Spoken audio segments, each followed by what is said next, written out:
विषयांकित सविनय कळवण्यात येते की लहुजी शक्ती सेना व सामाजिक लढाऊ संघटनेकडून पीडितांना न्याय मिळवून देण्यासाठी आज सोमवार दिनांक 30 सप्टेंबर 2024 रोजी मातंग आक्रोश मोर्चाचे आयोजन करण्यात आले. कणगत तालुका राहुरी येथील मातंग समाजाचे लहांडे कुटुंबावर प्राणघातक हल्ला करणारे समाजकंटक आरोपींना अद्याप अटक करण्यात आलेली नाही. त्या आरोपींना पाठीशी घालण्याचे काम राहुरी पोलीस स्टेशनचे वरिष्ठ पोलीस निरीक्षक संजय ठेंगे यांच्या मार्फत बीड हवालदार पोलीस शेळके हे करत असल्याचे आमच्या निदर्शनास येत आहे. त्यामुळे सदर पोलीस कर्मचारी व त्यांचे वरिष्ठ अधिकारी पोलीस निरीक्षक यांना सदर गुन्ह्यामध्ये सह आरोपी करून त्यांचे तात्काळ निलंबन करण्यात यावे. लाहुंडे कुटुंबावर हल्ला होणाऱ्या आदल्या दिवशी दिनांक 8 सप्टेंबर 2024 रोजी गुन्हा दाखल करण्यात आला होता. परंतु त्या गुन्ह्यातील तपास करणे बीड हवालदार पोलीस हेड कॉन्स्टेबल शेळके यांनी पोलिसांना अटक न करता त्यांना पीडित कुटुंबावर हल्ला करण्यासाठी मदत केली आहे. जर पोलीस शेळके व इतर पोलिसांनी कर्मचाऱ्यांनी यांना आरोपींना वेळीच अटक केली असती तर गुन्हेगारांनी हल्ला केलाच नसता. सदर बाब पोलीस निरीक्षक संजय ठेंगे यांना कळवली असता त्यांनी सांगितले की हवालदार शेळके यांना नाशिक येथे मीच पाठवले होते. मग यावर आम्ही काय समजावे. त्यामुळे त्यांच्यावर देखील ॲट्रॉसिटी ॲक्ट अंतर्गत गुन्हा दाखल करावा किंवा वरिष्ठांमार्फत सखोल चौकशी करून पोलीस निरीक्षकांवर गुन्हा दाखल करावा. 8ला स्वातंत्र्य निधी मिळावा, पार्टी आर्थिक निधी नको. मग आरटी स्थापन केली असता आमचा सवाल आहे. सर्वोच्च न्यायालयाने जाती जमाती यांच्या वर्गीकरणाच्या दिलेल्या निकालाची अंमलबजावणी राज्य शासनाने तात्काळ करावी. साहित्य सम्राट अण्णाभाऊ साठे यांना भारतरत्न या सर्वोच्च पुरस्कारासाठी राज्य शासनाने केंद्राकडे तात्काळ अहवाल पाठवावा.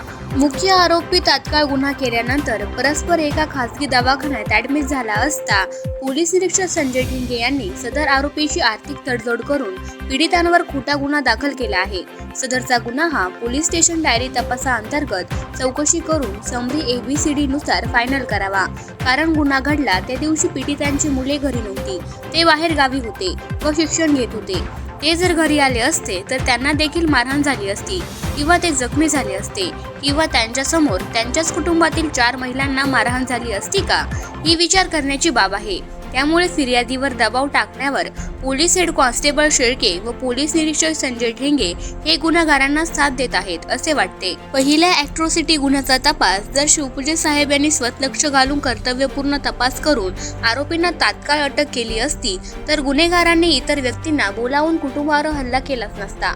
त्यामुळे ॲट्रॉसिटीच्या आदल्या दिवशी तपास न करणारे DYSP श्री शिवपूजे यांना देखील सदर गुन्ह्यामध्ये सह आरोपी का करण्यात येऊ नये असा आमचा सवाल आहे.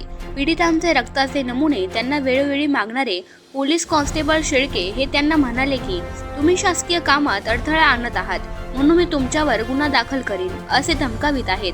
परंतु आमचे म्हणणे आहे की रक्ताचे नमुने कशासाठी पाहिजे हे आम्हाला समजले नाही. DNA केव्हा तपासले जातात? जेव्हा एखाद्या गैरव्यक्तीने खून केला आहे तर ते सिद्ध करण्यासाठी DNA तपासले जाते. परंतु हे उलट होत आहे. त्यामुळे पोलीस हेड कॉन्स्टेबल शेळके यांना आरोपी करावे अशी मागणी आमची आहे. गुन्हा घडण्याच्या काही तास अगोदर आरोपी फोनवर आरोपींच्या मित्रांमार्फत पीडित कुटुंबाला धमकावित असल्याचे पुरावे देऊन सुद्धा कारवाई झाली नाही. फोनवरून धमकावणाऱ्या जोपर्यंत अटक होत नाही तोपर्यंत आम्ही आमचे आंदोलन असेच या ठिकाणी सुरू ठेवू. राहुरी खुर्द तालुका राहुरी येथे ग्रामपंचायतीच्या ग्रामसभेत मातंग युवकांनी प्रश्न विचारला म्हणून सत्ताधिकाऱ्यांनी अडवणूक मारहाण केली. परंतु राहुरी पोलीस ठाण्यात परस्पर विरोधी फिर्याद दखल करून त्यांना वेळोवेळी फोन मिटवण्याची भाषा करणारे पोलीस कॉन्स्टेबल आव्हाड यांनी मातंग कुटुंबाला फोनवर धमकावल्या प्रकरणी सह आरोपी करून निलंबित करण्यात यावे. तसेच त्यांच्यावर सुद्धा स्वातंत्र्य गुन्हा दाखल करावा. राहुरी शहरासह तालुक्यात मोठ्या प्रमाणावर अवैध धंदे चालू आहेत. बेकायदेशीर देशी विदेशी दारू, मटका, जुगार, ऑनलाईन लॉटरी, सोरट, पत्ते खुलेआम चालू आहेत. तोंडावर मिशीही न फुटलेले मुले व्यसनाच्या आहारी जात आहेत. काही आमच्या तरुण भगिनी ऐन तारुण्यात विधवा होत आहे. या बेकायदेशीर देशी विदेशी दारूमुळे त्यांची कुटुंबे उघड्यावर येत आहेत.